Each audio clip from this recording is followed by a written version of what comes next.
At T-Mobile, our critical mission is providing unparalleled 5G coverage for when connectivity is mission critical. Introducing T-Priority, America's best 5G network experience for first responders, even in times of congestion. More capacity, faster speeds, better coverage. T-Priority from T-Mobile, built for tomorrow's emergencies, ready today. Discover more at t-priority.com. For qualifying organizations on eligible rate plans, coverage not available in some areas and may be impacted by emergencies.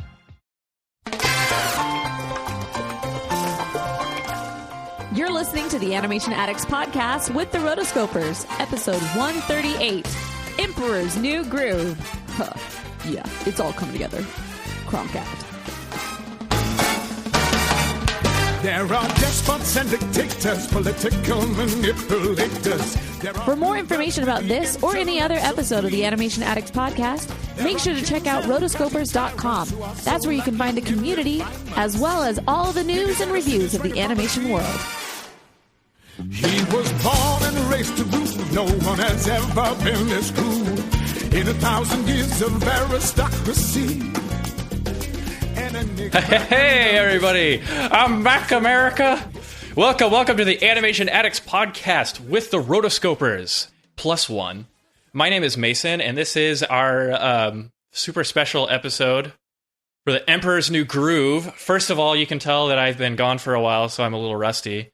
But we are the Animation Addicts podcast with the Rotoscopers, Disney, DreamWorks, Pixar, Don Bluth, and everything in between. And I'm here with my lovely co-host, Chelsea Robson. Howdy ho. And a super special guest. You might have seen his likeness in a previous episode, but you haven't seen exactly this guy, Mr. Tony Bancroft from the Bancroft Brothers Animation Podcast. Hey, yo. Hey, guys. Thanks for having me on the show. I love being a rotoscoper. Or am I an animation addict? I don't know the difference. You are both. Today, they're one and the same. You're both. Are they? Okay, so you're just trying to get the... You're trying to get the copyright to one, so you got to use both. Right. You're one of us. You're one of us. All right, so thank you, everyone, for joining. If this is your first time, then you're in for one heck of a ride, so strap yourself in. Basically, you can picture us as three of your nerdiest, most animation-lovingest friends talking about what we love about animation and the films that we love. And, like we're just like sitting on the couch talking about geeking out about stuff, and we occasionally go on tangents. More than occasionally, actually. Now that I'm back, do we have chocolate too? Do we eat chocolate in between too? I have coffee, so I just need a little chocolate to chew. Coffee works. I'm here with my Contigo because I started my New Year's resolution of staying hydrated, getting up earlier, and working out. So we'll see how that goes. I was wondering what changed about you. You look great. Yeah, no. And yet we've never met. I am so thrilled to have you on, Tony. And like I said before we went live, I might get a little nervous, like I did with Chad Lewis, because like you get like the big time people, and I'm just like, I'm a little scared. But it is scary. I'm scared. I'm scary. You and Chelsea. I've heard so much about you guys. I'm a scary person, so that too. So anyway, like I said, we're going to be discussing The Emperor's New Groove by Disney Animation, and I think this movie has been a long time coming because we've gotten tons of requests for The Emperor's New Grooves over the 5 years that we've done the podcast. Really? Yeah. Lots. Yeah. Yes. This is one of those that we continuously get people. They're like, hey, why haven't you done Emperor's New Groove? Hey, when are you doing Emperor's New Groove? So are you doing Emperor's New Groove? Yes. Like, today is the day. We're finally here. Oh, I got to say, it was one of the most fun productions I ever worked on at Disney. And it was one of those films where we all thought, what's going to happen with this crazy, weird film? Oh, a cat just came in. Shut the door. The cat's getting in. Oh, no. My dog will hear your cat and go crazy. No, it was behind you, actually. But yeah, Emperor's New Groove was one of those things where I just was so privileged to work on it because it was not like anything else. It's like when you look at all your kids and you're like, where did that little African-American one come? It's like the postman brought Emperor's New Groove to the doorstep of Disney feature animation. I don't know how else to explain it. It's a weird one, isn't it? It's like barring... Okay, I can see that how parts of Hercules resemble the sense of timing and the stylistic elements that are in Emperor's New Groove, but it's nothing like anything that we had seen before in Disney feature animation. No, it's more like a Warner Brothers cartoon. Yeah. I mean, that was kind of our goal. How dare you, Warner Brothers? Warner Brothers, how do you say Unworthy. But it almost. I'm sure a lot of our viewers know this because we've been hinting at this Kingdom of the Sun, but it almost wasn't like it was in the final product. It was almost at one time it was completely different from what we know it as today. That's right. And if you've seen the Sweatbox, if anybody out there has seen that documentary done by Sting's wife, Trudy, then you know the backstory of what actually happened. But it was a huge journey. Yeah. At what point in time did you come in during this process? I came in right. So I watched the Sweatbox last night. Oh, you did? So you did? So yeah, because and you saw me in there, I love right? the Sweatbox. It's one of those things that it's like, you know, it always gets taken down, but bless those devoted Disney fans who always put it back up. Disney, don't you know the more you tighten your grip on the star, the more star systems will slip through your fingers. Yeah, I highly recommend everybody checking that out. If you can find it online, go see the Sweatbox because it's the backstory of how Kingdom Under the Sun or Kingdom in the Sun, there was 2 different titles at one time, how that evolved to be The Emperor's New Groove. Totally different story. It was more like the old film and version that Roger Allers started. He was one of the co-directors on The Lion King, and he was the one that really started that project, Kingdom Under the Sun. It was really, it was like, I remember seeing the screening of it and thinking, wow, this is almost exactly like if you took Prince and the Pauper and Aladdin and fused them together. There was nothing original about it. It just felt, I mean, yeah, it might sound like, okay, that could be interesting, but it was just so unoriginal. Everybody, when we saw the screening, was like, really? This is the next feature that Disney's doing? And Roger Allers coming off of The Lion King is doing this? Yeah, we were all very disappointed after that first screening. And then can't be pigs with pigs. After, yeah. Oh, I wish. I love that one. Yeah. And it's like, I know that a lot of us are wondering, I wonder what might have happened, you know, if they had actually gone through with it and made it. But do we not have a total gem in The Emperor's New Groove and how it turned out? Like, I can't think, okay, besides Robin Hood, which is like for personal subjective reasons, I can't think of a more universally acclaimed, like, funniest Disney animated feature. Yeah. Well, and I think that's... Go ahead, Chelsea. Yeah. Baymax was funny, but this one... I'll agree with that. I mean, I was thinking about it. I was like, I don't think there is a more quoted movie outside the quotes. Of... Well, I mean, there's just so many quotes, and I've quoted this movie more and more times, and as I watched it again last night, I was like, I will continue to quote this even more now that I have them fresh in my head. What's your favorite? Like, what's your favorite quote, Chelsea?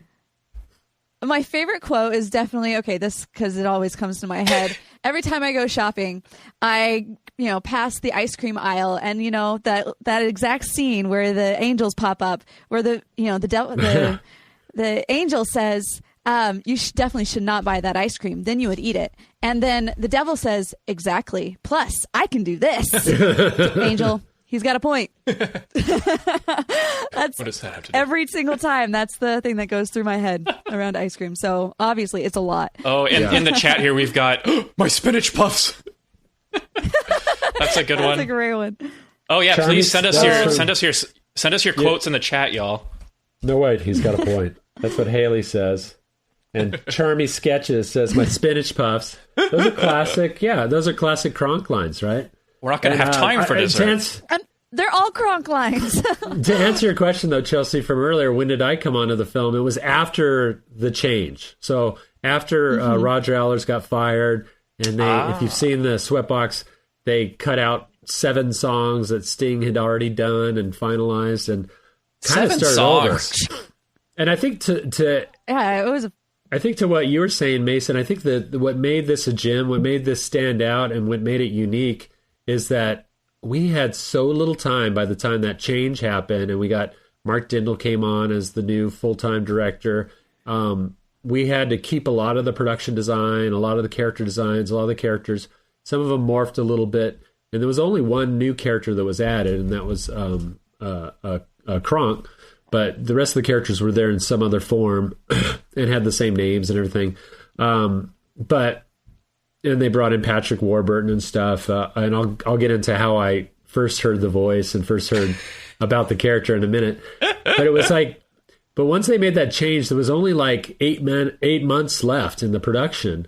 So we had to jam this whole new movie out, do all the animation, all the cleanup, all the characters, everything had to be done like in 8 months. So there was no time for executives to get in there and muck it up and scrutinize it. It was, that's what made it fresh and unique, I think.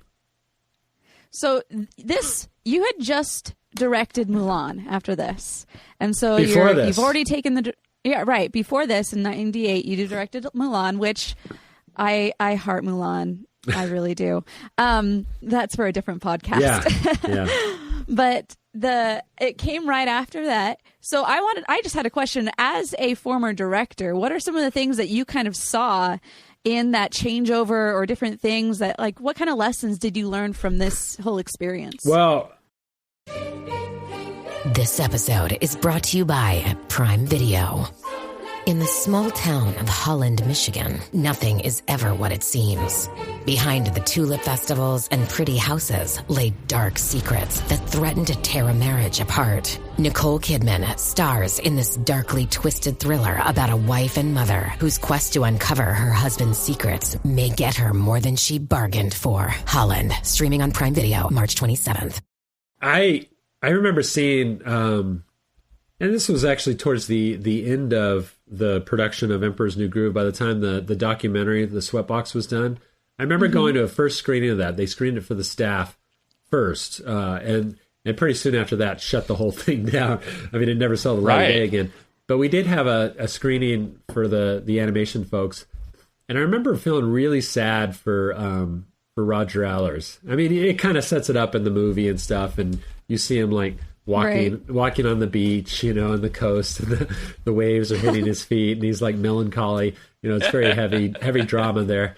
But having gone through the directing process and the ups and downs and the roller coasters of it all, I really fell for him, because every film, really every Disney film, has gone through a process like that. We just don't see it. They don't do a documentary about every single one. Yeah. But Emperor's New Groove was not unique.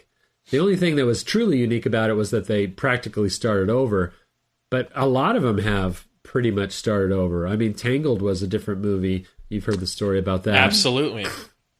There's been a ton of them, that have Frozen is another good example that went through so many iterations and changes over the years and have been in development for 10 years and things like that.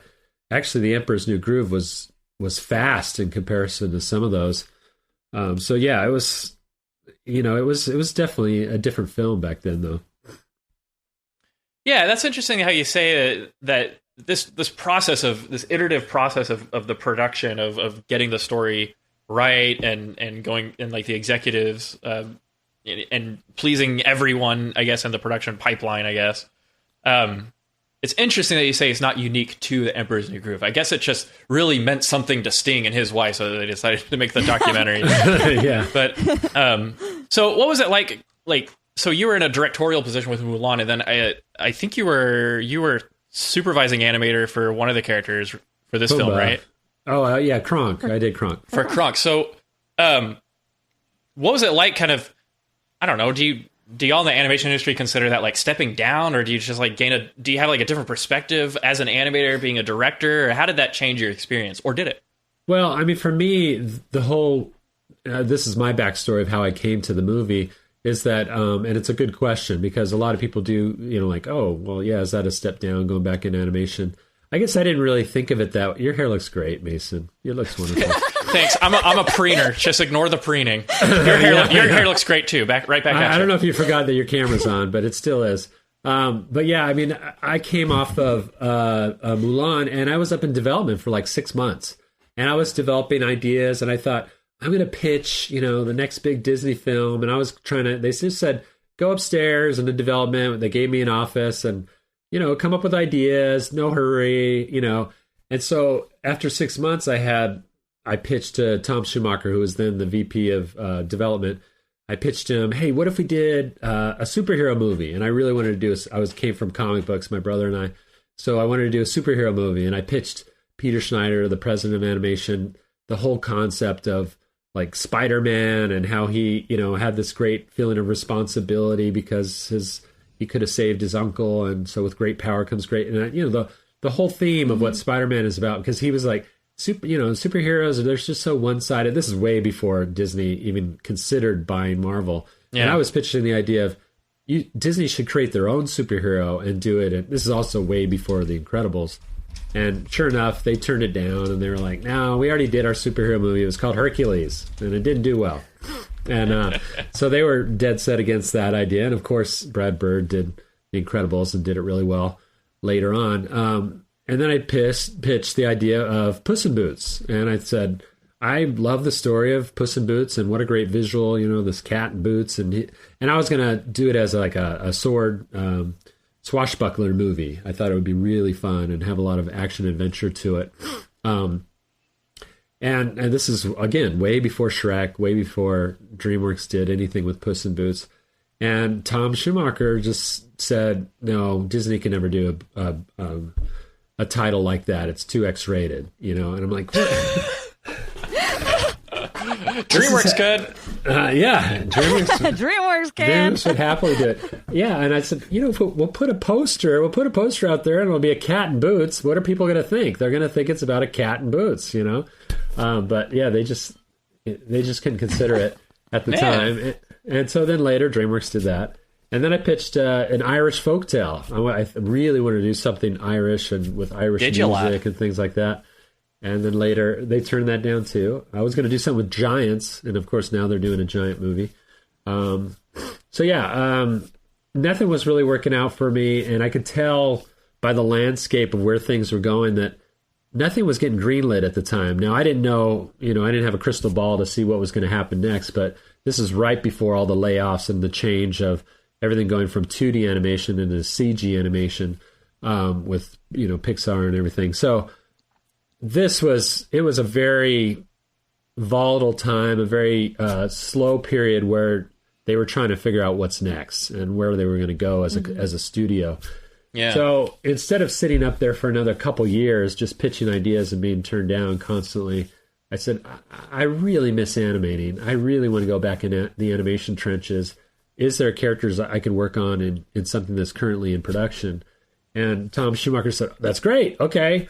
I think he was tired of me pitching these ideas. So he said, yeah, okay. So there's Treasure Planet. We have this character named Morph. I had always done comedy characters. So they're like, well, there's a comedy character named Morph in Treasure Planet. And he's this character that can literally morph and change into things. He's pantomime. So that might be fun. I was like, oh, yeah, that's interesting. And then they said, and on this new film, Emperor's New Groove, it's just been changed. And we have a brand new character on there. There's nobody up for it. And his name's Kronk, and he's kind of this big, dumb guy. And at first, I was not really attracted to that. Morph seemed like the better character. I thought pantomime, and it would be fun to see, animation-wise, to see it change into things. And it was a bigger character at the time in the screenings. And Treasure Planet was, going. Emperor's New Groove was still, coming out of the transition. They were reworking everything in storyboards. So I said, well, let me hear the voice for Kronk. And then they played it for me. And they said, oh, it's Putty. He's Putty from Seinfeld. Oh, that's right. I said, oh, that big guy. Oh, I love that guy. Putty, yeah. And I heard they had done, I think, one recording session with him or something as a tryout. And I just fell in love with it when I heard his, big, not a low voice like that. I just, oh my God. Hey, Peter. Hey. Yeah, Mason and I are going to have a Kronk off here real soon. I think I know who's going to win. Now, I got a nasally problem right now, so you may sound more Kronk-like. Well, I'm naturally nasy, so the handicaps just might balance out. Yeah, nice. Well, why even hold it off? Do you guys in the chat want to see a Krunk off between the man of 100 animation impressions? Which is me. Yes, that's me. That's what I'm known on the internets for. It's my claim to fame. You're the one. Yeah. Anyway, let's. All right. Let's do the Krunk off then. What better time the Krunk off? Let's start it. Okay, so how do we? This is just impromptu. How do we do this? I guess here's what we're gonna do. We're gonna have each one of you take a quote. Your favorite top 5 quotes, And then I will be the judge as far as who is the better Kronk in this group. Better Kronk. Huh? Right? I think you should decide, and I think the people in the chat should decide. Okay. Yeah, People are getting hyped for it. Okay. I will give the first move advantage to Tony. All right, here we go. All right, the poison for Cusco, the poison chosen especially to kill Cusco. That poison? Right. Oh, yeah. That was a great one. That was really good. All right. Okay. That was really good. Oh, sometimes I lead in with other voices, so let's see. Stop stalling. How do I do? Okay, here we go. Well, in my defense, all your poisons look the same. You might want to think about relabeling some of them. That's a good one. All right. Well, let's do multiple ones, and we'll start. Let's do multiple ones, and the people in the chat will decide.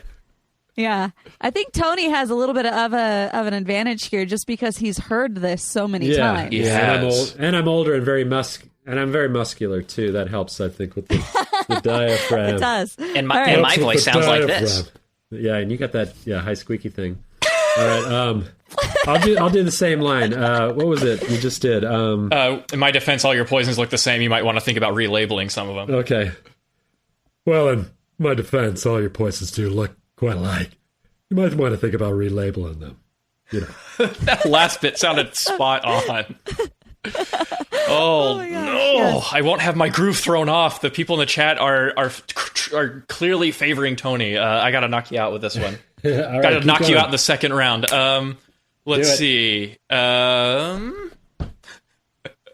Let's see. Oh, I gotta look up. I'm getting all nervous. I gotta go onto IMDb and find the quotes. Let's see. Squeaker. Oh, okay. We'll do that one. Oh, this little fella's had a hard time. Apparently, a talking llama gave him a load of crap back there. I don't know the actual quote. Squeakity squeaking. Apparently, this little guy has had a hard time. I think he's lonely for his mommy. I don't know. Where is my acorn? Squeak it and squeak it. You have my acorn. You have my acorn. Oh, it's so good. You got to have a little bit Tony's of got there's this. a bit of a rasp, a little There's bit like a little breathy kind of thing. little breathy. Yeah. I can't nail it. I'm going down, folks. All right, I'll give you one more chance. Okay, I gotta find the mother of all. Okay, here we go. All Kronk lines. There we go. I'll do a bonus one. Ordering 3 pork combos, extra bacon on the side, 2 chili cheese samplers, a basket of liver and onion rings, catch of the day, steak cut in the shape of a trout. You got all that, honey?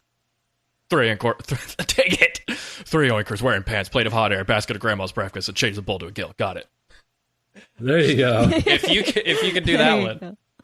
I don't even know that line. It's so fast. It's hard to do Kronk fast. It's all coming together. He's always better when you kind of slow him down a little bit. Oh yeah, it's all coming together. Oh man.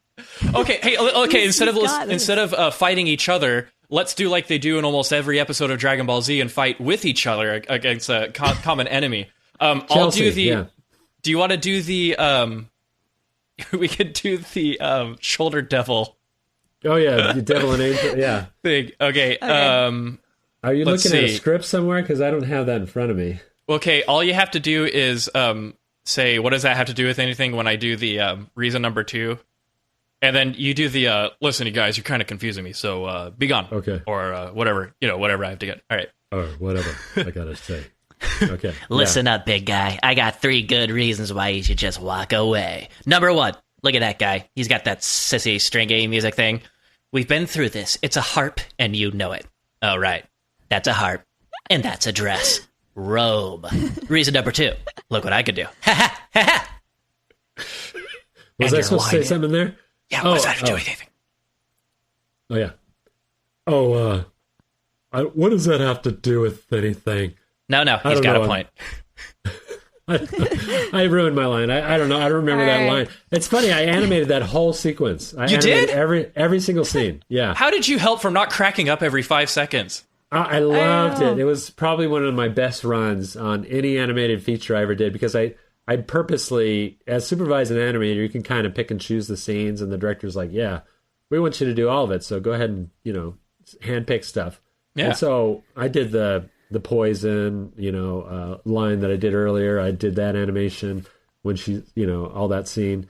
And then that devil and angel bit, I did that all the way through every scene. Okay, so like the facial expressions when he's like, I'm going to take you down the path that rocks, and he gets the mouth so perfect. Do you think that up, or do the story artists think that up? Do y'all work together? It's a little bit of both. The storyboard artist in that case was Chris Williams, who's now become a director. And Chris had some pretty funny poses. And I think he did have, I think he had this kind of thing. I can't remember. But things like robe, and he does this gesture like robe. I came up with that because it was totally different in the storyboards. So it's kind of a give and take. If there's a good expression, and sometimes the director will say, oh, I love this pose, just how it is in the storyboard. So you got this mandate to try and save that or hold on to that. Yeah. And then other times they're like, yeah, if you got any other ideas here, this one doesn't really do much for me in the storyboard, so have fun, That is awesome. What other sequences did you animate with Kronk? I'm trying to remember. This is a real popular one too, I know, where he's sneaking, he does his own soundtrack. Yeah. Genius. He got his own theme song.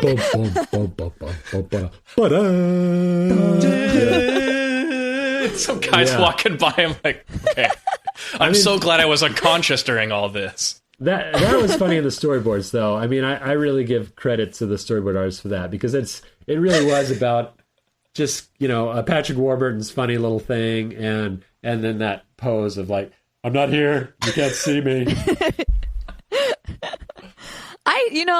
As I was watching this, knowing that I was going to talk to you, even not knowing that I was going to be talking to you, I think I still would have felt the same way. I always feel when I watch this that you did such a fantastic job of balancing the outrageousness of his personality with also the subtlety of the certain movements. This one is so outrageous and subtle at the same time. It was just fantastic.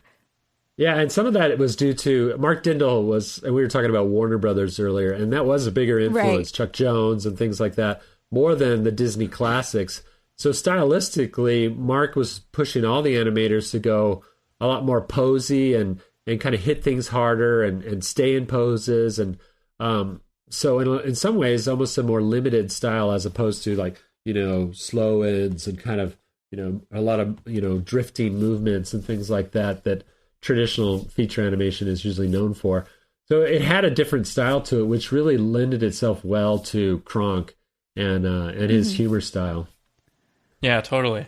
Well, I love the sneaky bit, and I just think that everyone's favorite part of this film is all the parts with Kronk. But I think there's also something to be said about the relationship between Kronk and the villainess of the film, Yzma, because I don't really consider Kronk a villain. He's more of a misguided henchman. Right. But Yzma, she is outrageous. I think she's one of my favorite villains, baddies of all time in Disney, not just, villainesses. I don't know, she's hard to... If she and Ursula had a fight, or just like a really heated argument, I wonder who would come out as the winner. Or it'd be fun to see Cruella de Vil and Yzma. Yeah. And, kind of like living proof that dinosaurs once roamed the earth. That's right. Yeah. Honestly, as I was watching the Sweatbox, I was thinking, who the real victim of this was Eartha Kitt. The fact that she didn't get her villain song. Yeah. I was just like, man, this woman is fantastic. Snuff the light out. Yeah. There was a whole thing that was animated and everything. It was done pretty much, and they cut it. But it was a different design. I mean, when Andreas Deja was the first animator on Yzma, you probably know. That's right. And who totally else? Different look. And so when they changed the direction of the movie and made it this kind of raucous, silly comedy, the designs changed for a little bit. Almost all the designs changed subtly, but Yzma was a big change because Andreas was more of a fine artist. Stay on? What's that? Yeah. This podcast is supported by Progressive, a leader in RV insurance. RVs are for sharing adventures with family, friends, and even your pets. So if you bring your cats and dogs along for the ride, you'll want Progressive RV Insurance. They protect your cats and dogs like family by offering up to $1,000 in optional coverage for vet bills in case of an RV accident, making it a great companion for the responsible pet owner who loves to travel. See Progressive's other benefits and more when you quote RV insurance at Progressive.com today. Progressive Casualty Insurance Company and affiliates. Pet injury is an additional coverage and subject to policy terms. Did he stay on for her, or did he? No. Because it seemed like in it he was just like, I'm not a fan of this whole way. I don't want to do this anymore. Yeah, that's exactly right. I mean, he chose to leave when Roger Allers left, and the concept changed. For him, it was not the film that he was promised. It was not the film that he thought it was going to be, and he was not on board for it. I mean, I think most everybody else stayed on. No, there was a couple animators actually that ended up leaving, but there was also because there was like a 4 to 6 month, probably 4 month to 5 month stop in production that animators didn't want to hang around. Like people like Andreas, who's a high-powered, high-paid animator, just practically the studio wants to move him on to something else. So he ended up transitioning to, gosh, I don't know what he did right after that. But something where he was more active instead of sitting at his desk waiting for the change to happen. Sure. He went on to Lilo and Stitch. Oh, yeah. Yeah, right. That was what came after that I remember he was on. Yeah. I personally love Yzma's final design. Yeah. Stick thin, angular, and I gotta admit, like, the saggy boobs are amazing. Like the super low hanging cleavage and stuff, and it's just so nasty. The part where she's taking like her beauty sleep and she's got the cucumber and she's like, "What?" And Kronk's like, "Oh, this had better be good." But she has great lines too. I'll turn him into a flea, a harmless little flea, and then I'll put that flea in a box. I'll put that box in a bigger box, and then I'll mail that box to myself. And when I get it, I'll smash it with a hammer. I'll smash it with a hammer. Yeah, I know. To save on postage, I'll just poison him with this. Oh, yeah, that's right. Good idea, Yzma. Oh, yeah. Kronk, this is kind of important. Can't we have dessert? All right, we can have dessert. And a cup of coffee? All right, and a cup of coffee. I animated all that stuff, too. I remember. That was some of my first scenes was that, because they were really short. And coffee? I remember doing that one. One of my favorite moments is where, because like some of the film and some of the comedy style is just so self-aware and absurd. Like the part where they're like scheming at Kuzco's house, and so to have a little huddle, they just get inside the jump rope game, and they're like doing the hand jive game while they're talking about what they're gonna do. Switch. Yeah, that was my favorite bit. I thought that was just genius. And I don't know if that came from the script writer. I can't remember if it was a storyboard artist. In this case, Chris Williams always had the best funny ideas as a storyboard artist. So I don't know if it was him or if it was David Reynolds who did a lot of the script. I can't remember who came up with that idea, but just them, instead of just expository talk, dialogue, to see them making plans, but also Kronk is really getting involved with the jump rope with the kids. So perfect. Double Dutch. So perfect. Oh my gosh. And they did a really good job of like bringing the family in on that one. Oh yeah. Because even I saw in the film they were just like, yeah, I'm not really a fan of this family. Can't we just have them single? No, single men are not interesting. We must have a family. Okay, you're right. Single men are not interesting. And in a shocking turn of events, we don't know about Kuzco, but there's actually a complete, there's actually a complete family where there's no like orphans involved in an animated film from that era, and so I thought that was interesting. Although we don't know anything about Kuzco's parents. Well, or do we? There's like sequels and side stuff, right? I did not watch the sequel of Kronk's New Groove. I never watched Kronk's New Groove or Emperor's New School. We're bad Disney fans. That's all right. I have seen it, but it's been a while. I don't like watching the sequels, so... Yeah. Oh. A canonical purist. I like that. I am canonical. Rescuers Down Under was a good sequel. Yeah, but that also went to... That was also animation crew. Yeah. That was feature. Mm-hmm. Yeah, that was a feature animation crew. Absolutely. What was your favorite sequence to animate? It was probably that devil and angel bit. Once that came about, and I saw it in the storyboards, I was like, "Oh, that will be mine. Oh yes, that will be mine. Oh yes, it will be mine. It will be mine." And I knew that I knew it was going to be a lot of work because there's 3 characters instead of 1, and I would have to some of those shots where it's a 3 shot and you actually see all of them on his shoulder. Those took some time. And what it meant was... How much time does a sequence like that take? Oh, my gosh. I mean, it must have taken me 2 months at least. At least. Maybe 2 to 3. That I was just doing that's a good amount of time. Scenes. Yeah. Yeah, and... especially since there was only like 8 months in the whole... yeah, I know. The whole production. And that's the hard thing is when you're choosing scenes and the director wants you to do certain ones, like most supervisors, they want to do the first scene of the character and the last scene, which I did. I did that opening bit where you meet Kronk and David Spade's character. Cusco. What's his name? Cusco. Where he throws the little snack up to him and he's like, oh, and he falls off the pedestal. And he looks like good boy. Looks like a little dolphin. Yeah, I did that bit, and then kind of sporadically throughout the movie, little bits. But when I took that big chunk of the devil and angel Kronk, I knew that it was sacrificing, doing other stuff. It meant that I couldn't spread out quite as much. So, but at the time there was a group in Europe, in Paris, that was working on Emperor's New Groove.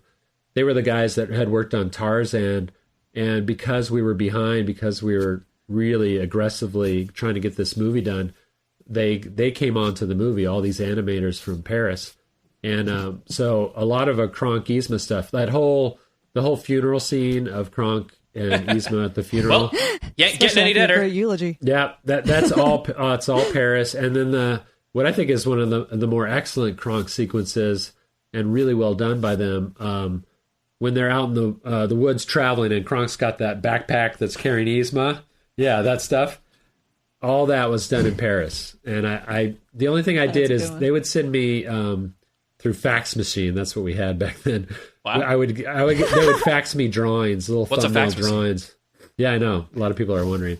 It's like a player of a wheel that spins, and but it was, I would get these faxes of their drawings, their little thumbnails, and I would go over them and make suggestions, and Kronk wouldn't do that, or this is a better pose, and then send it back to him. But so I had a little hand in all that, but mostly it was driven by some really talented animators in Paris.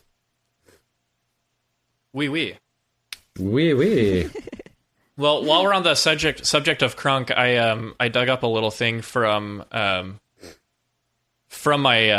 first year in grad school. This was I was taking a facial animation class with the guy that invented facial animation, Frederick Park, and he had us translate a 2D character into 3D and then animate several expressions. And so nice. I don't know if y'all can see it playing, but this is my attempt at landing some facial expressions from Kronk. He's like, oh yeah, it's all coming together. And that's this is the one where he's, but it's really hard to translate into 3D. Yeah.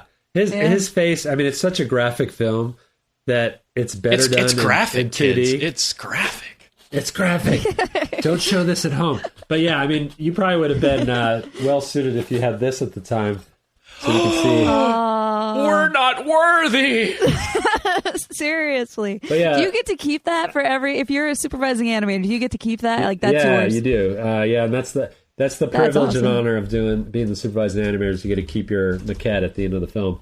But as a director, like I was on Milan, you get to keep all the statues, which is even better. But yeah, so here's the cheek is, and this was done by I want to say, does it say? I want to say Kent Milton did all of our sculptures. It's really dusty up here.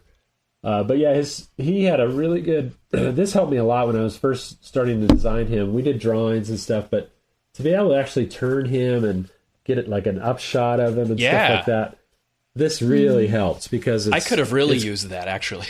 Yeah, you would have loved that, because his cheeks are the real difficult thing.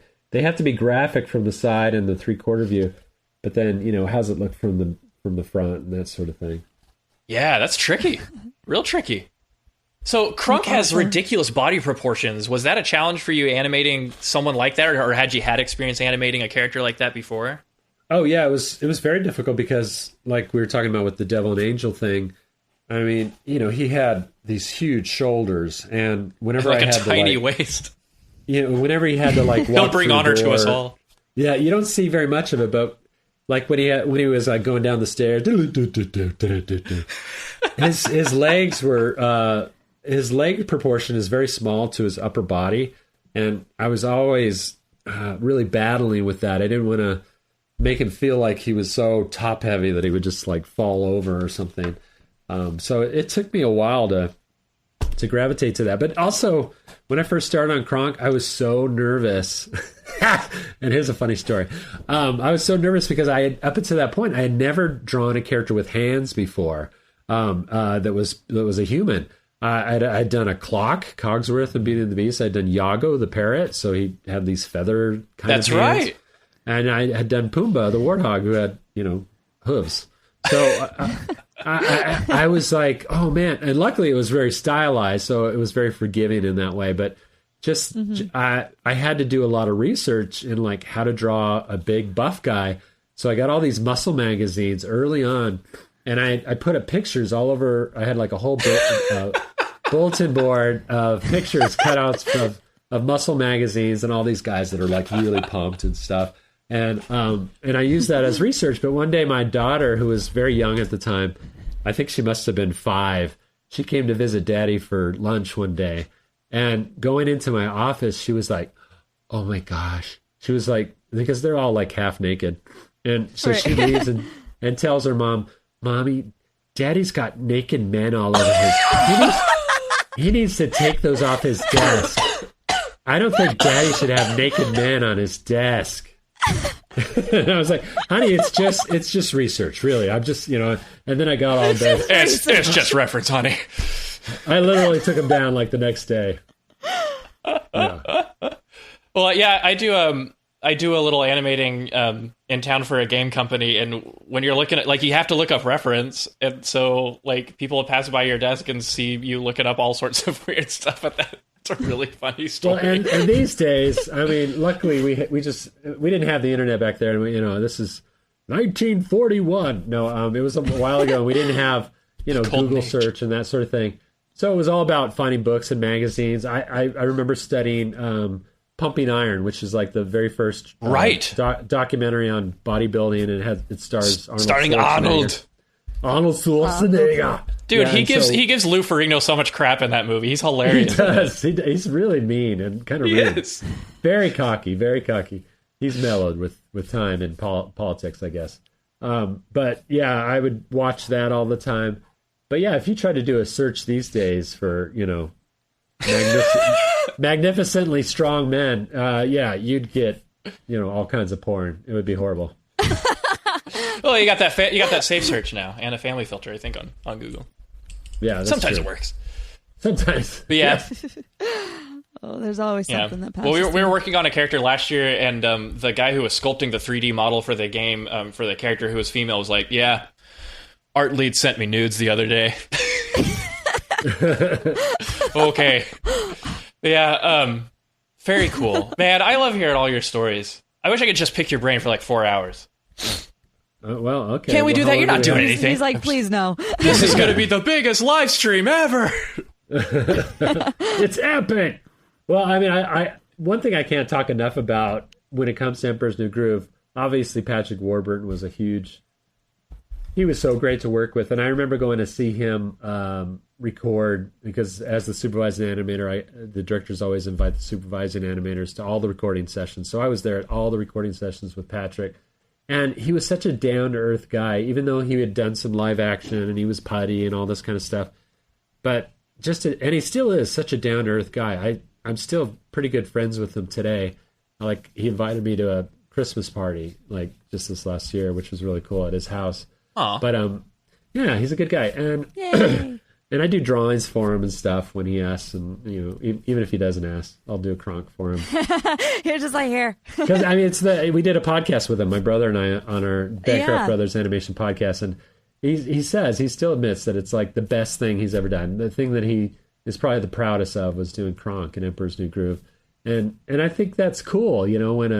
When somebody becomes a star and goes off and does other things, and and he's had all kinds of different successes and maybe not so much success, but still, he's up there and very recognizable. And yet Kronk is the thing that he's probably the most proud of. And it's one of the things I'm the most proud of. And I've done, Pumbaa and Mulan and yet Kronk I still have an affinity for him, Godspeed, Kronk. Godspeed, Kronk. Maybe that's like Emperor's New Groove 4 when they put him in a spaceship and launch him into space. I don't know why I said that. I should have used another phrase. We like you, Kronk. Yeah. But I really loved, we had a really young character designer that joined us on Emperor's New Groove. And actually he started on the first version with Roger Allers too. His name was Joe Mosier. And Joe, you'll see him, he's very dominant in the documentary Sweatbox. You see him in the very beginning where he's like, oh yeah, so right now they're in this meeting and we don't know what's going to happen. Oh, yeah. And that's Joe Mosier. Okay. And Joe was, we did a podcast with Joe recently too. So we talked about Emperor's New Groove. So anybody wants to hear more about Emperor's New Groove can check out that podcast.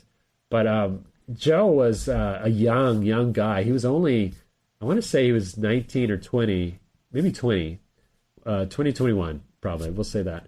When he did Emperor's New Groove, and he had to go over drawings of all these senior animators, and he talks about how he was just very intimidated to, do all these designs and go over everybody's work, but the director wanted this very unified style, so he did these very elaborate model sheets, and he did a kind of a style guide for Emperor's New Groove, and I still have a copy of it here, and it's one of the best style guides that I've ever seen for a Disney film.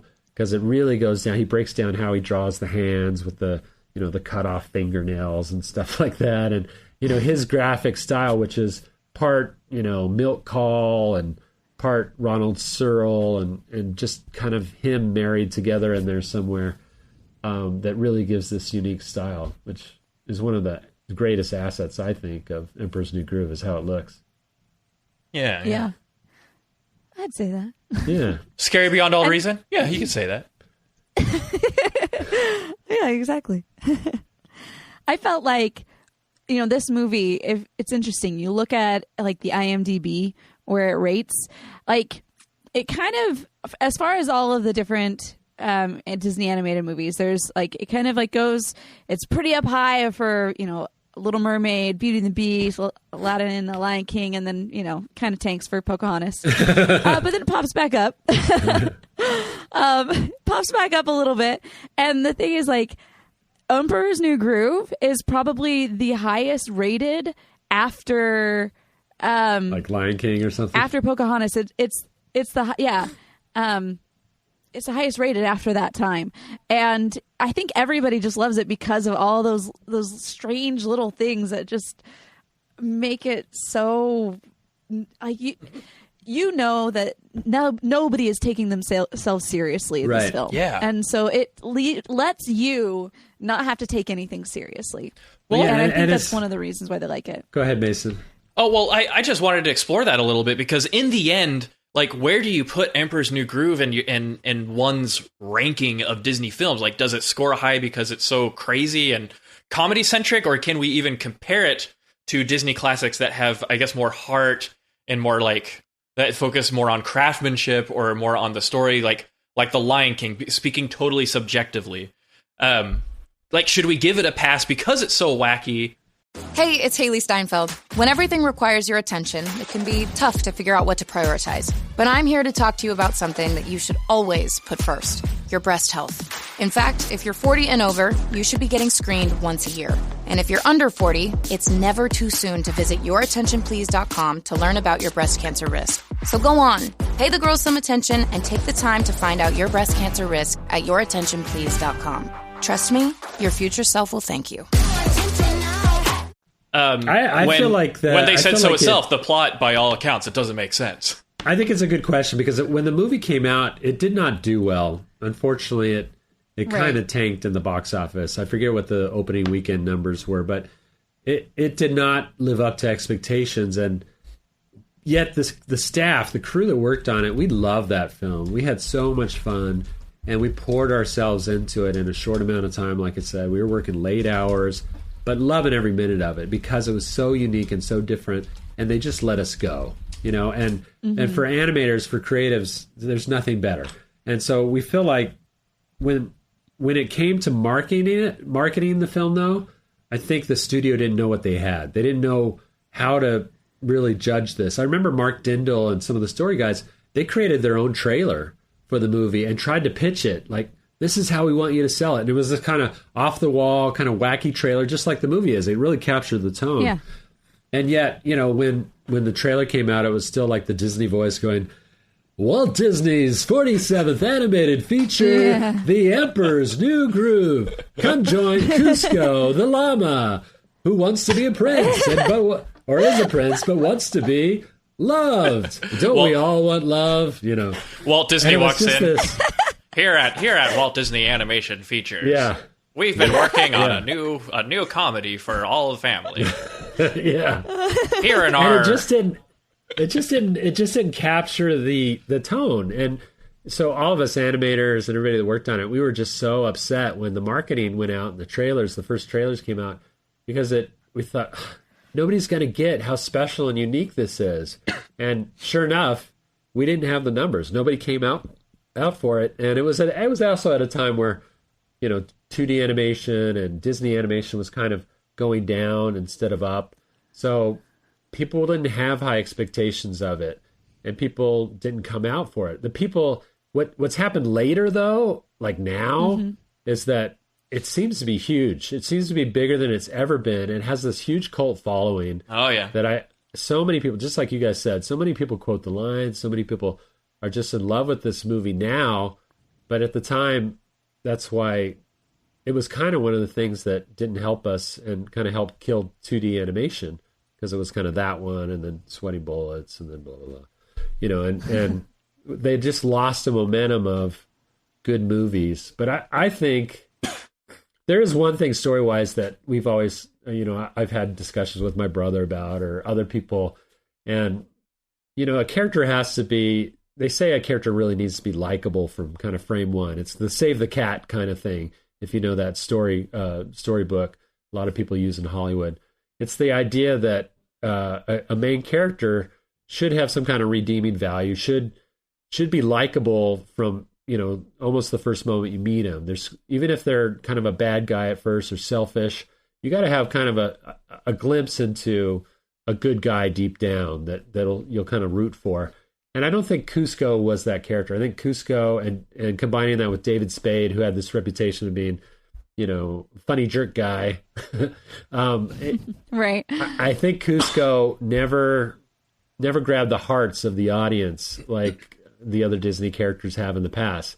It's what made it unique, but it's also, I think, what kind of killed it in a way, was that Cusco was so selfish. And his turn is not huge in the movie. I mean, Kronk has a bigger turn than Cusco, the main character. That's true. Yeah. Yeah. Well, I mean, Cusco discovers the power of friendship, and that's pretty much the only thing that saved him from toppling Pacha's village.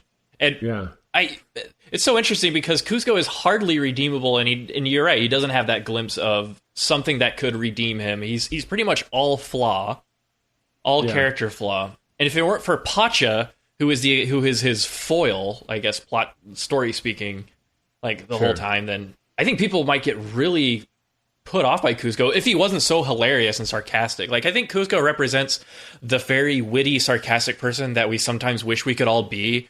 We have an awkward moment at work and we walk away, and then we have this mental scenario where we say something really snarky to them that totally shuts them down, and you're hero of the day, and they throw a parade for you, and you go home a hero. Yeah. I think we all wish we could be kind of as witty and awesome as Cusco, but he's terrible. He's such a jerk in the movie, and he doesn't stop being a jerk until the last second.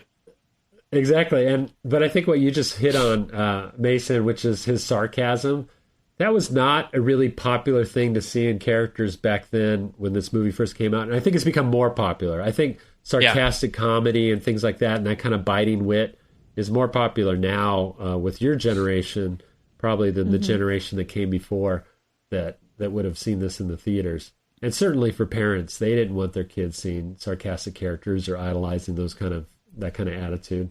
That's true. Well, him and Pacha make a great dynamic, a great relationship. Yeah, they do. They do. I remember when I went and saw this.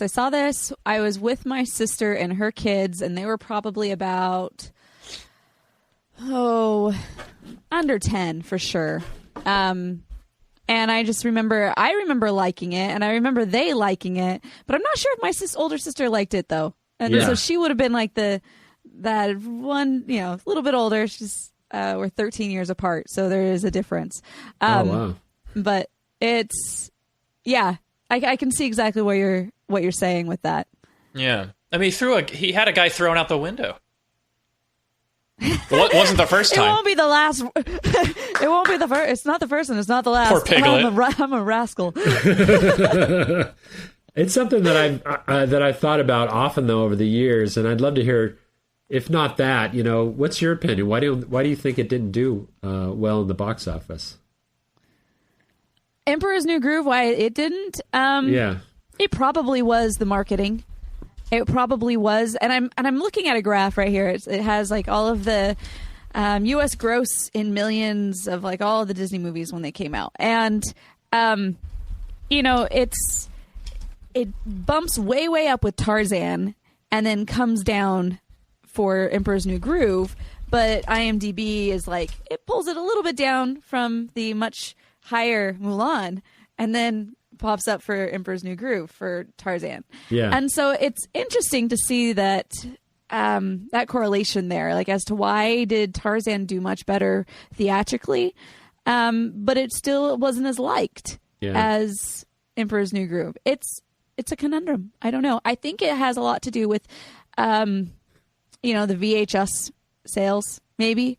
Yeah. I think it was one of those that you had to watch over multiple times to be able to really, the little kids are like it more than the adults, maybe. I don't know. And I think at that time too, what you just hit on, I think is pretty correct too, Chelsea. And there's never one reason, right? I mean, we could say that all of these things played against the success of Emperor's New Groove and its original release.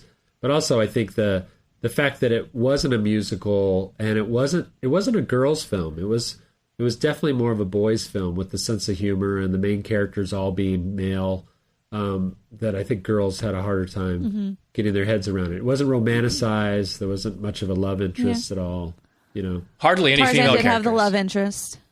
Oh yeah, and Tarzan had Phil Collins. It had these beautiful songs, right? And it was much more of a traditional Disney film because of that. Yeah. I think that Dinosaur was a more traditional Disney film than The Emperor's New Groove, and it came out the same year. And that had a love story. Oh, shudder. I shudder at Dinosaur. Hey, it made almost 3 times the gross that Emperor's New Groove did. Did it? Oh, that's humiliating. Yeah. Which brings me to my answer to Tony's question, is that I do think it had a lot to do with the coming up of CG animation in favor of that rather than traditional 2D animation. And I know that a lot of our fellow animation addicts will be like, no, I'll never give up on hand-drawn animation. Well, a lot of people did. Like, your average consumer did. Yeah. And consumer as much as the new, the fresh, the ooh. The new, the fresh, the ooh. And and also Chicken Run came out that year, so I think a bunch of people came out for Mel Gibson. So...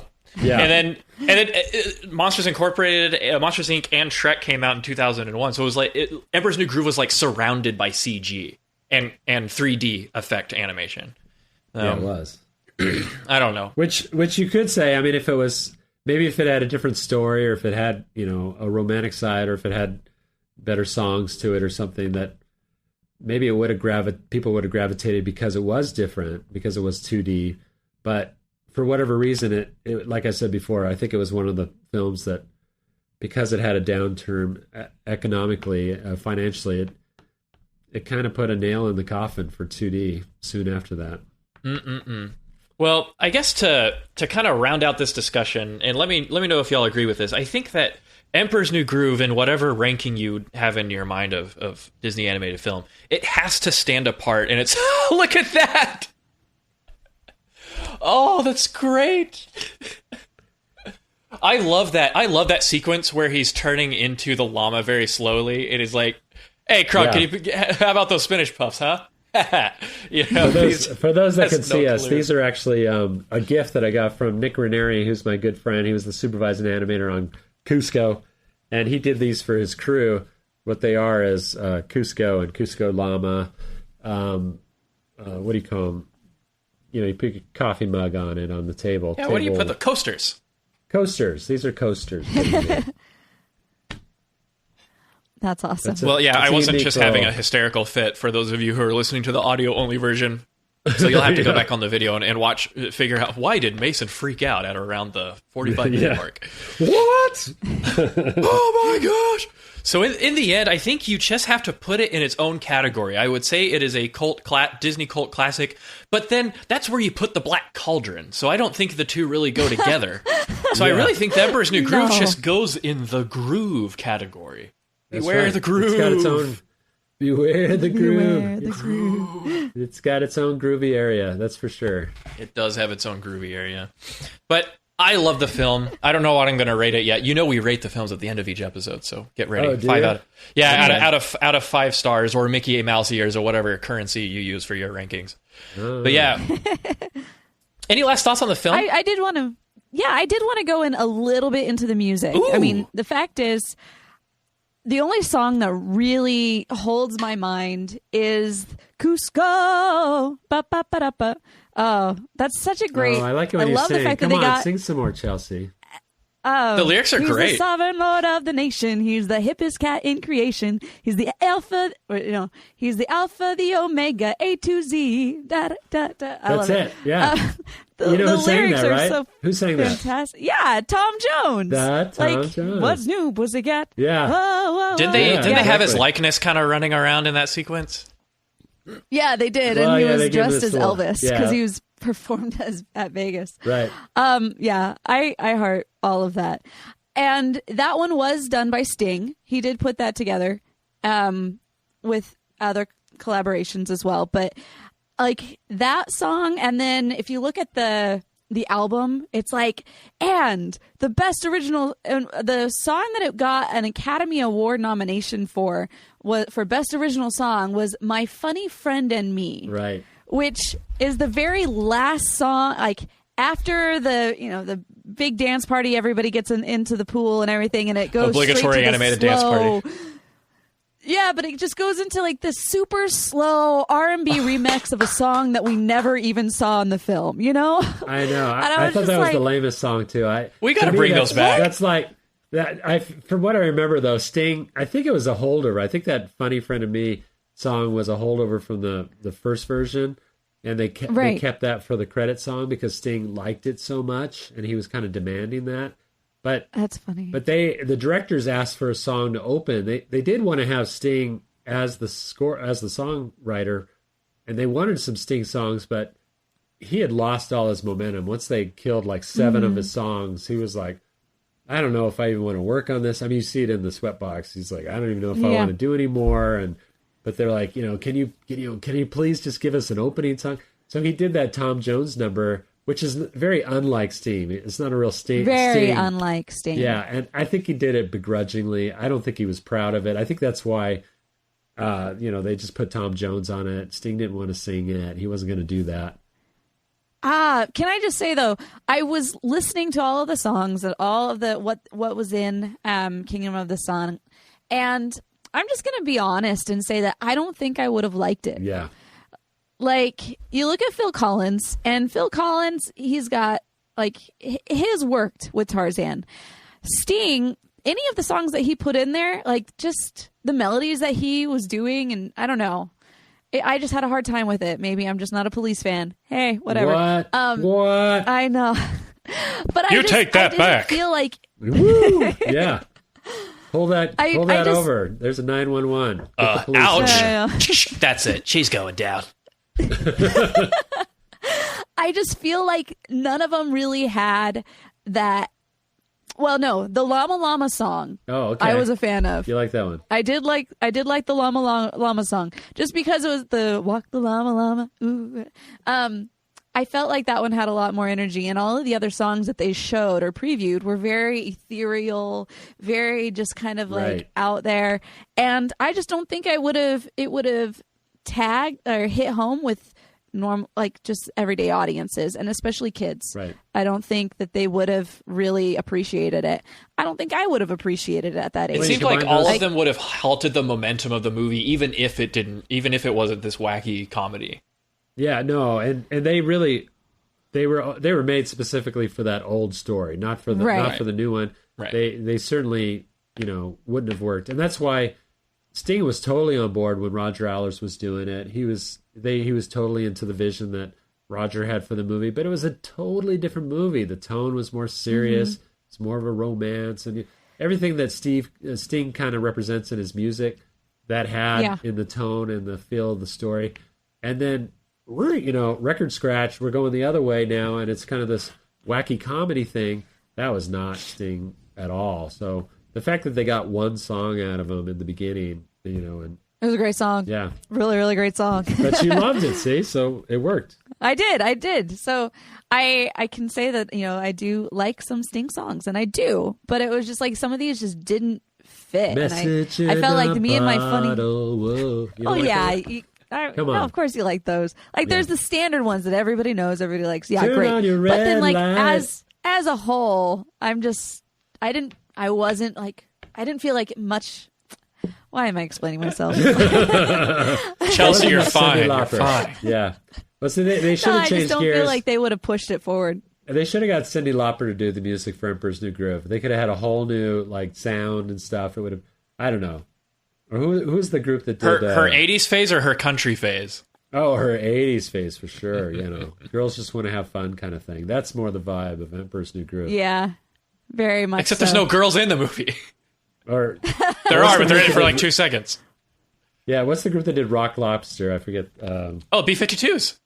Yeah, B-52s. They would have done a great job. We were at the beach. Everybody had matching towels. What's with the matching towels thing? I don't know. They did a song about Idaho. Love Shack was good. Love Shack would have been a great song for the Emperor's New Groove. Yeah. See? They're running. It's like a different world. Once you start imagining it going in that direction with your head, all of a sudden you're like, yeah, okay. I can see that. Okay, yeah, I get it. But that opening song where they're introducing Kuzco serves a great purpose of really representing what Kuzco thinks of himself. How he's very self-celebratory, very self-focused. Right. And I suppose he gets dragged through the mud, like literally, and falls on his face so much towards the end of the film. And then his narrator self has to teach them the lesson at the end. So it's a hard learned lesson, but he does kind of learn at the end to not be so selfish. But he kind of gets his comeuppance, which helps satisfy the audience for how much of a jerk he is at the beginning. But yeah, interesting character study. Yep. And how about Yzma? We should talk about Yzma turning into a cat at the end. Was that classic or what? Is that my voice? Is that my voice? I love that. Well. I've been turned into a cow. Can I go home? Yes, you're excused. Anyone else? No, we're good. No, we're fine. Come on, man. Nobody lives forever. He's been turned into an octopus. They just dive into their death, basically. Nobody lives forever. Let's go kill ourselves. And then seeing them all coming out. I love that picture of that motif of the face, and they all come out the nose.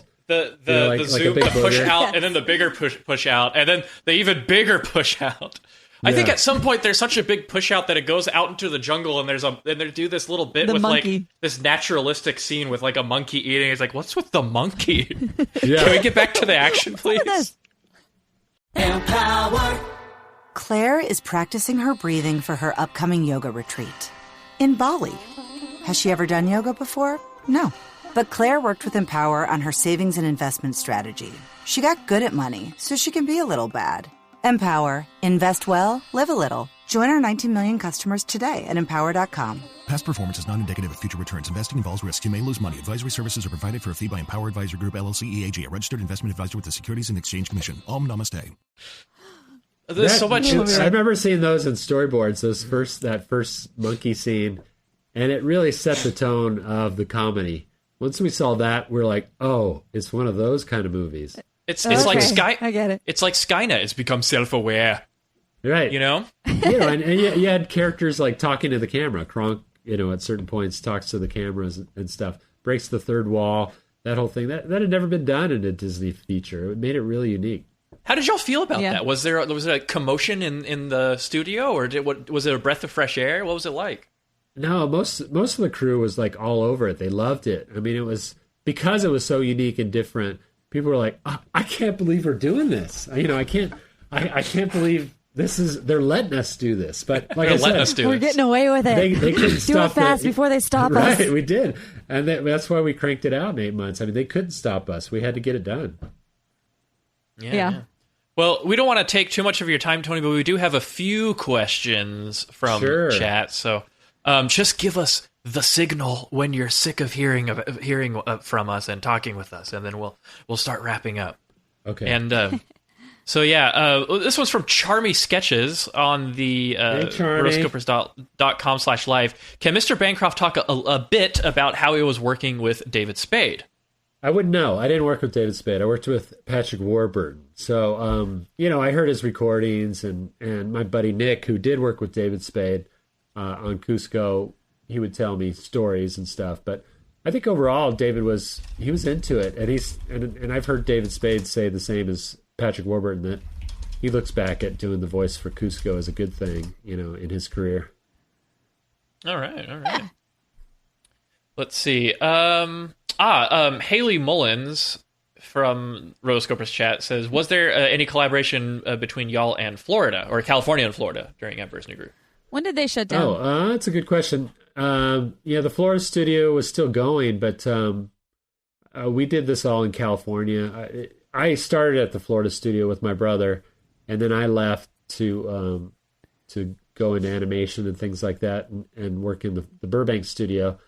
And so after Mulan, where I went back to Florida for a short time, for about 1.5 years, 2 years, then I came back to California, and that's when I started working on Emperor's New Groove. But Florida was not involved with Emperor's New Groove at all that I remember.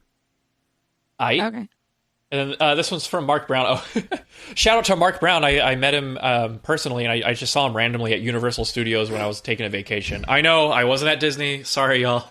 Wow. I had to try the other side of the tracks, but we did do Mickey's Very Merry Christmas Party that week, and it was a blast. Did he recognize you, or did you recognize him? Mark walked up to me and was like, "Are you Mason Smith?" And I was like, "Who wants to know?" Wow. I was like, yeah, that's me. He was like, "Hey, I'm Mark from the Rotoscopers." I was like, "What?" And I don't think I've ever seen a photo of his actual face, because all of his profile pictures are of Scar from The Lion King. So I pictured a kind of a lanky lion, not a lot of meat. He didn't get the lion's share of brute strength, but he did get the brains. But yeah, and we never took a photo. I think it was just really awkward. Like, all right, nice to meet you in IRL, in real life. Gotta go. But Mark Brown looks great in person. But anyway, he says, how'd you learn about the Rotoscopers? How'd you know about us? I think, when Tom and I started doing the podcast, our own podcasts, we'd go to iTunes and see what the competition is, all the other animation podcasts out there. Yeah, and so we're competition. Yeah, we're taking you guys down. No, you guys have a lot of great ratings and followers. And, we were like, oh man, these guys are really, I love the name. I mean, off the top, I was like, oh, Rotoscopers, what a Some perfect people hate name. the name. Really? Some people really issues because it suggests, like the Don Bluth era of, not really doing animation, but tracing and over live action. Kind of a Ralph Bakshi I get that. I actually think of it more of an old school term for, like, I don't know, rotoscoping. I don't know. I still think of it as a real fun in-house animation term, so I liked it.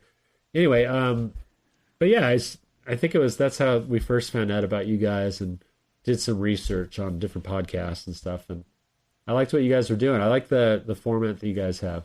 And how to destroy them. And no offense to you, Mason, but it always helps when you have pretty girls on a podcast or on a show. Absolutely. My prettiness can only go so far. I really appreciate Chelsea and Morgan for the wonderful clean cut where is women that Morgan they are. these days? I don't know where Morgan is. Where is she? She has a child now. She just had a baby. She just had a baby. A bouncing baby. So she's busy. No. She's busy. Yeah, she's got lots going on. She's busy right now, but she sends her best. Also, if y'all should check out the Bancroft Brothers podcast. Their most recent one they did, if you'll forgive me some flattery, they did, if you like My Little Pony, if you're a brony, or you're into stuff like concept art and stuff, then check out their latest podcast, episode 63. Congratulations, y'all. J. Scott Campbell and Tanya LaHoo, I guess is how you say the name? Tanya. We talk about that on the podcast, yeah. Tanya. All right. Well, definitely check out their stuff, y'all, and show them some support. And I think we have time for maybe one more question, I guess. Chelsea, do you want to get this one? I can't see it. Oh, okay. Sorry. I don't. Let's see. Ooh, it is up to me to decide the final question. Oh, here's a good one. This one's from David K on the YouTube chat. Tony, if there was a third movie for Emperor's New Groove, do you have any ideas for the title? We already talked about launching Kronk into space. Godspeed, Kronk. Maybe they clone him in the third one, and so they send evil Kronk out into space to find his parents. Maybe, I don't know, maybe The Emperor is Still Groovy, or The Emperor Grooves On, maybe. Oh, the groove lives on. May the groove be with you. Yeah, the groove lives on. I don't know. You know, at this point, you got to have groove in there somehow. Because That's true. I feel like it's so associated, even though that's such a 60s. Like, when they first told us the title, nobody liked it. We were all like, what? Nobody likes to groove? Because groove was such a 60s, like groovy, such a 60s term. We felt like, you know, is there going to be anybody that connects with that term? I loved the quote, though. You throw out my groove. Like, that is one that everybody pulls out. Like, I'm sorry, but you've thrown off the Emperor's groove. Right. I'm sorry. It could have been Mojo, I guess. Oh, someone suggested Yzma's new groove. Maybe go a little more into her tragic backstory of how she became a villainess. Right. Yeah. That's where you get the villain song for her. And then you make it a gritty live-action CGI reboot. How do you tell how many people are actually on listening to us right now? Well, right now on I have the dashboard here. We have 16 viewers on YouTube, and then I don't know how many are watching live from the actual. It would be they would. At one point we had like show up on YouTube, at one point we had like 25 or something. Millions, but more than my brother. Billions. More than my brother, though, right? When he was on, right? Yeah. Okay, that's all I care about. Very good. Well, Tony, we're going to launch into... Oh, okay, real quick, and I want to know how Tony does this. Out of 5 stars, what would you rate Emperor's New Groove? This is important. This is where it all counts. This is where it all comes down. Because the story was not as stellar as I think it could have been structurally, I'm going to go 4 stars. Ooh, 4 stars. You can go into 0.5s and occasionally 0.25s, but we tend to stray away from those. That's crazy talk. 4 solid stars. I know, we had someone actually give a multiple of a quarter star once on the show, and it was bad. She was blackmailed. Yeah. She was blackballed. It's like make a decision. Blacklisted. Blacklisted. I'm like, there's some type of black in there. All right, You're Chelsea. so racist. Not the first time we've been called that. I'm just kidding. But, see, nobody knows behind the scenes, but sometimes we get really rude feedback for the show. But I'm sure everyone does when, you know. Oh, yeah. We never have, the Bancroft brothers, but I can understand. Oh, yeah. Well, I understand you guys. You would never. I was looking up on iTunes, and somebody, like, because I didn't know what wayfinding or wayfaring was. Yeah. They're like, you lost a listener. I'm sorry. I'm so sorry. Speaking of racist, that was a literal grammar Nazi. Like, that is so harsh. All right, what's For your me, rating? I'm going to give it.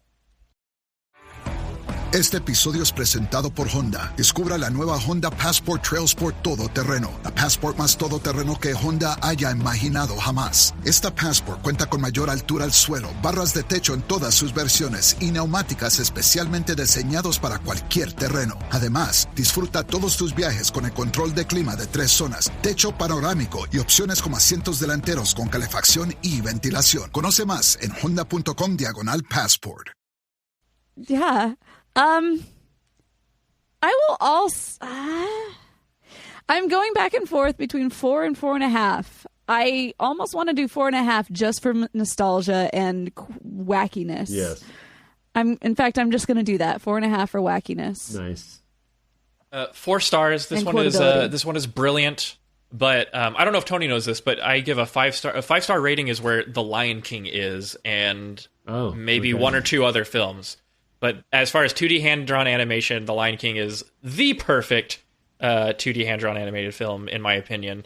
And so I put it there up on 5 stars. So whenever I compare... Yeah, do you see this motion I'm making? Yeah, I like that. It fits right in there. Yeah, then you got to blow in the cartridge and let it connect. It's just like an old Nintendo. So Emperor's New Groove is a little bit below it because it's like Kronk said, the plot, by all accounts, it doesn't make sense. And so... But I love the artwork on it, I love the style, and I love the comedy. So there's no shame in being a 4-star film on the Rotoscopers. Absolutely. No. All right. I agree. We're going to start launching into voicemails. How many voicemails do we have, Chelsea? I have 3 voicemails right now. Okay. And so Tony, if we're taking up too much time, then we can see you off now and do logistics I got to go. later. I probably got to go. All right, Tony, thank you so much for being on the show. We love you.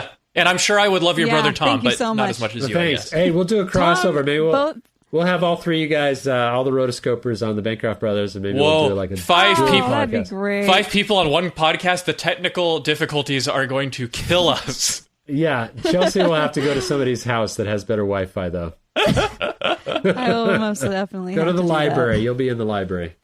All right, guys. Thank you so much for having me. It's been fun talking about Emperor's New Groove. Thanks. Thank you, Tony. But thank you. Okay. I have time.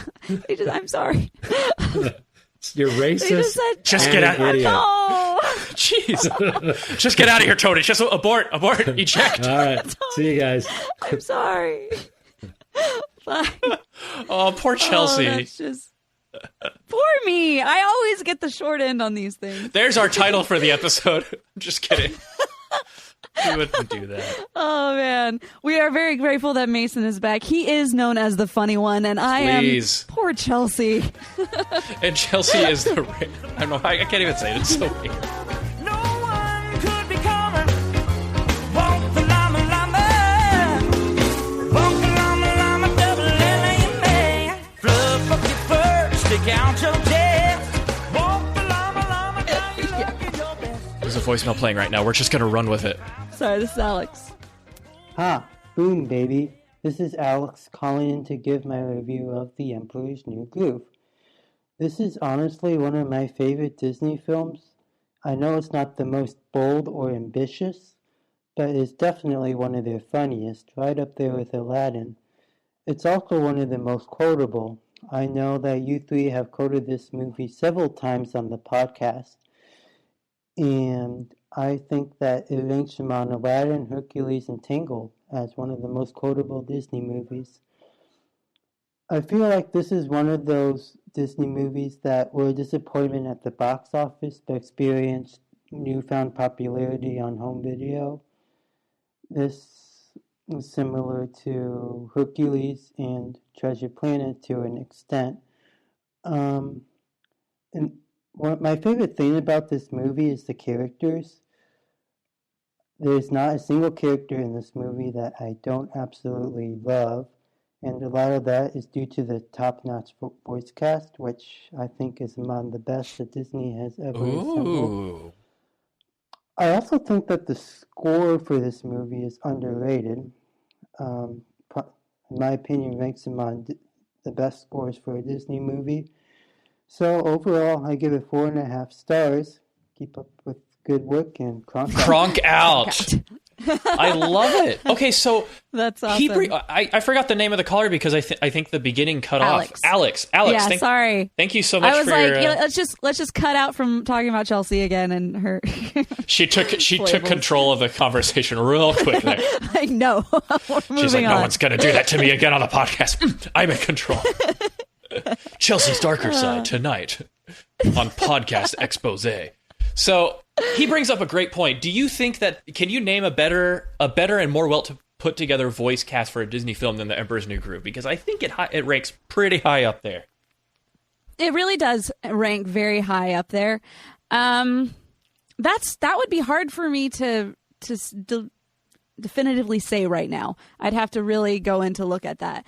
But it is a great crowd, and I was great with them. I did hear some feedback from some people who are just like, they just in general don't like David Spade, and I don't have nothing against David Spade. I think I've loved lots of movies that he's been in, so I'm cool. Personally, I'm cool with him. He's always been cool with me. Yeah, we're cool. So yeah, I think, I can't give a definitive answer, but top notch. I love it. Yeah, I really like the voice cast for Emperor's New Groove because they really own their characters. Like, let's just face it, Kuzco is basically like a dark-haired David Spade, and and then John Goodman really brings his kind of heartwarming kind of vibe to it, and guy doing Kronk and whoever's doing Yzma. Gosh, I'm totally blanking. But anyway, the entire voice cast is really good. That's a real thinker, though, finding a better one, because for a while, like you get into the golden age and like pre-Renaissance stuff. Like there's a lot of lesser known voice casts. Like Disney really held off on the big Hollywood names for their films for a while. Eartha Kitt, thank you, Ernesto. And but man, I don't know. Zootopia had good voices. I really love Jason Bateman in anything, but he was the perfect Nick. Oh, Nick Wilde. That's Nick. Right. I was about to say Sly Cooper. Wilde and Judy Hopps. Yeah, and Judy Hopps. It really worked out. But anyway, second voicemail, please. All right, our next one is from Jack Song. Jack Song could take you on.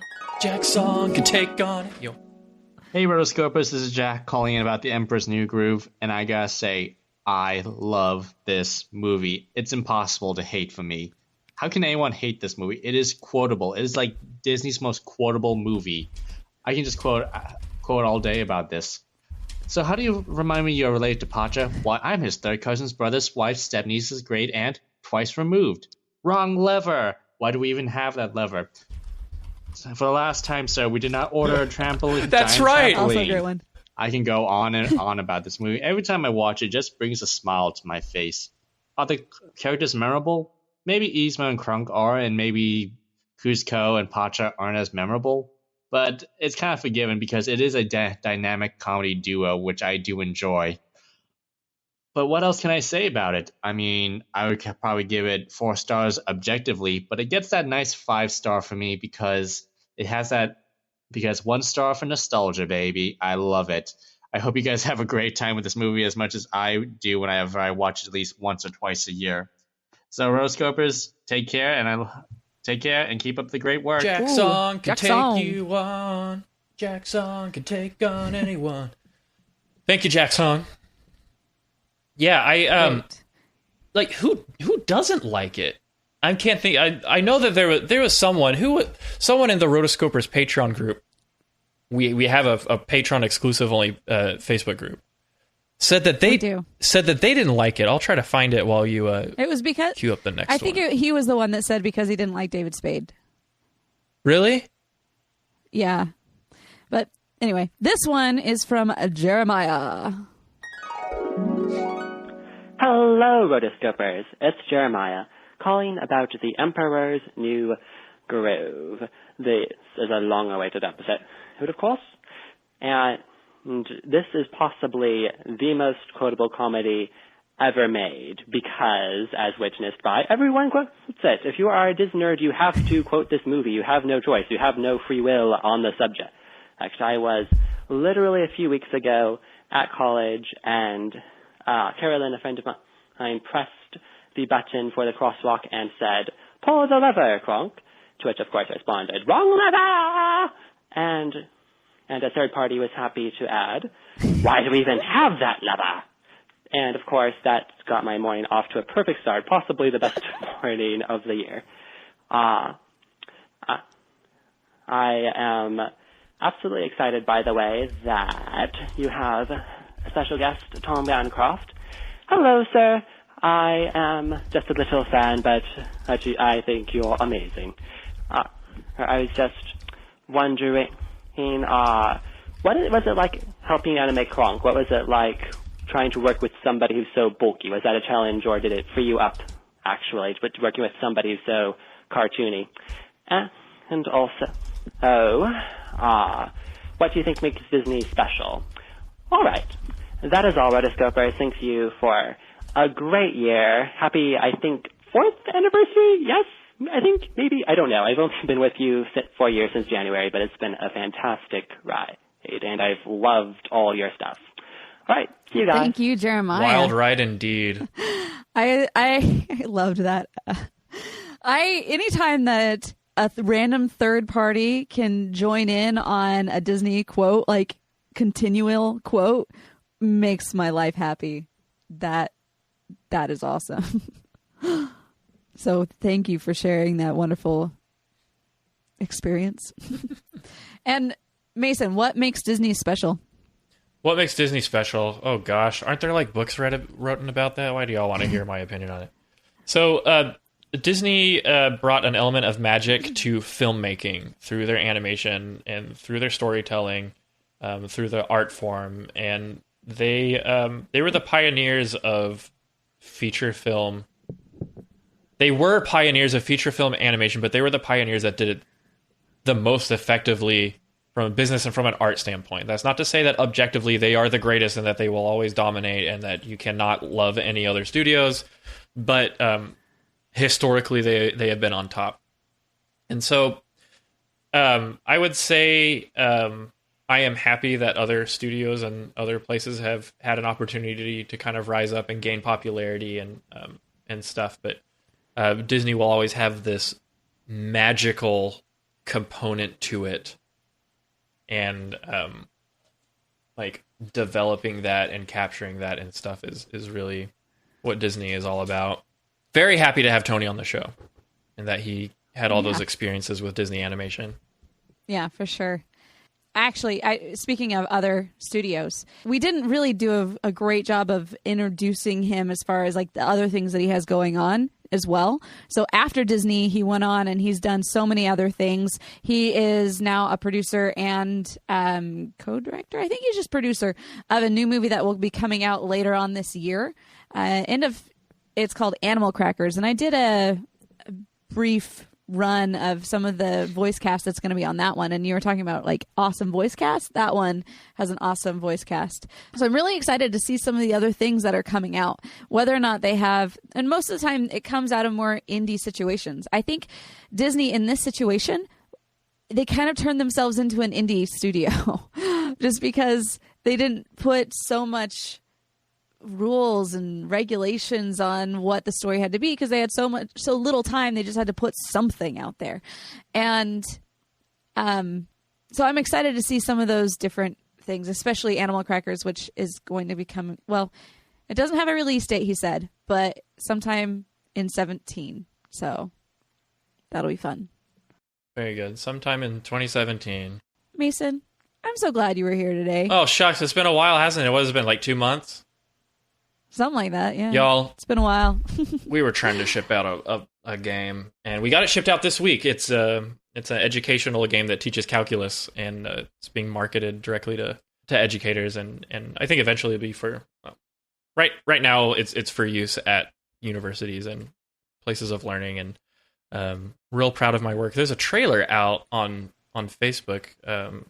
I'll send you all a link or something, but we'll post a link. Yeah, we finished the game, and it was wild ride for me, but the schedule got pretty hairy, and then I was trying to complete the semester in one piece, and so sometimes you gotta let life take the reins, and your side hustles get kind of put to the side because they're side hustles. But I'm glad to be back. Thank you so much, Chelsea, for holding down the fort while Morgan has been inexcusably absent. Inexcusable. I can't even. Kids. Yeah. Jeremiah mentioned our anniversary, but he was a year off. We are about to hit our 5-year anniversary mark. 5 years. Remember how Rocky 5 was the best Rocky?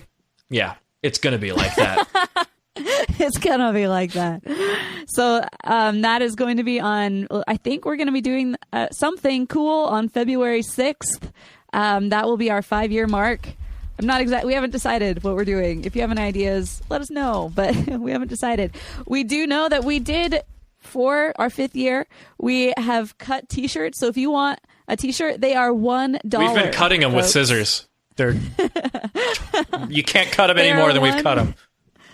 They're $1, and you basically we did this promotion starting New Year's Eve, and we're holding it out basically until they're gone, and they're gone. And so we had about 50 orders come through in the last couple days for those, and so we've got less than 100, maybe 50 or so ish left. If you want to be cool like me. If you want to be one of the cool kids, you got to wear this. Go to rotoscopers.com/store to get yours. And when they're gone, they are gone. Like, gone. They go in the vault forever. I'm just kidding. They're gone. We'll not be making that shirt again. So definitely get it. You're going to want it. And also, I'm also going to be doing kind of a meetup-ish. Mason went to Disneyland, Universal, and didn't tell anybody, but I'm going to be nice, and I'm going to say, hey, I'm going to California, and I'm going to tell people, if you are anywhere close to Anaheim, I will be doing a meetup at Downtown Disney on February 10th. So Friday, February 10th. Haven't decided exactly what we're doing, but it will be Downtown Disney somewhere in that midst, and we'll be doing something awesome. So you guys should definitely let us know if you want any more information about that. I would like to know like how many people would actually show up. So go ahead and send an email to contact@rotoscopers.com and say, hey, I legitimately would be there. And I will take that into consideration when deciding what and why and where and how and what, all those fun details. Then for any show notes and any notes at all, you go to rotoscopers.com/138. This is our 138th episode. Holy cow. That's a lot of episodes, people. We're long in the tooth. We're like Billy Joe Shaver in here. Yeah. I think number 140 is going to be our 5-year. So looks like that's how it's working out. Anyway, if you're going to be talking about this on Twitter, make sure to use the hashtag animaddicts138. Make sure to follow Tony. You can follow him at PoombaGuy1 on Twitter. He's fun to follow. Both he and Tom are fun to follow. And you should definitely check out their podcast. I am a follower. I listen to it regularly. You should too. How can they do voicemails? Oh, yeah, they do. Well, you can do the voicemails by going to rotoscopers.com/voicemail. It'll take you to like a little SpeakPipe applet. Or you can call 406-646-6575. That's 406-646-6575. And if you want to support the show and be a cool Patreon subscriber, like a true Rotoscopers elite, then you can learn more about that on rotoscopers.com/Patreon. And go and get your shirts, rotoscopers.com/store, before they're gone forever. Forever. Make sure to subscribe to us on iTunes. We get a lot of feedback on iTunes, so please leave your reviews of the show on iTunes. We really appreciate any feedback that y'all can give us. And we're also on... Are we still on Hypable and Animated Views? Yeah, we should. Don't have any reason to not be. And you can find us on all your social media outlets which rule your life and don't give you any kind of sense of freedom. But you I know. It's sad. I haven't gone on my Twitter rant yet, but anyway. And then We never did our newsletter. But yeah, you can check out Morgan Stradling at Morgan Stradling on Twitter and Instagram and Snapchat, and Chelsea Robson on Twitter. She also has a website, chelsearobson.com. You can sample her latest music that she's peddling. And it's got a picture of a great couch on there too. Really? I want to check that out. And I'm a little more complicated as usual. I'm at Mason SMTX on Instagram. That's normally what I do. And I have a portfolio site. It used to be Mason Smith Portfolio, but I refuse to pay their stupid fee to take off the ads. So if you just look for Mason Smith animator portfolio, you can find me there. And then I have a blog, thisanimatedlife.com. That's where I put all my school stuff. And I'm kind of getting into .blogspot.com. .blogspot.com. That's right. Thisanimatedlife.blogspot.com. And that's where I put my school stuff. I don't know how much I'm going to contribute to it because I'm doing probably directed studies and research these last 2 semesters. But hey, so anyway, chelsearobson.com. What do we got here? Taking a while to load, Chelsea. Added a couple new... What? Taking a while to load here. Better look at your bandwidth. Oh, look, it's you on a fancy couch. Yes, it's a good couch. Okay, quote, dreams don't just happen, you make them happen. That's a quote from It's Chelsea, I'm assuming. Or Nelson Mandela. It sounds like something he would say. Yeah, check it out, y'all. But anyway, check it out. We're so happy that you guys joined us. We still have 16 viewers, and I'm just rambling on. Next, I will recite crazy court transcripts in the voice of Goofy and Pegleg Pete. Please do. This is a kangaroo court, you see. Oh, my friends, thank you so much for joining us on this yet another fantastic episode of the Animation Addicts podcast. You are what make this a really fun evening for all of us. So thank you for joining us. It's been grand. It's been grand. All right, yeah, thank you so much for listening. And as always, until next time, we are the Rotoscopers.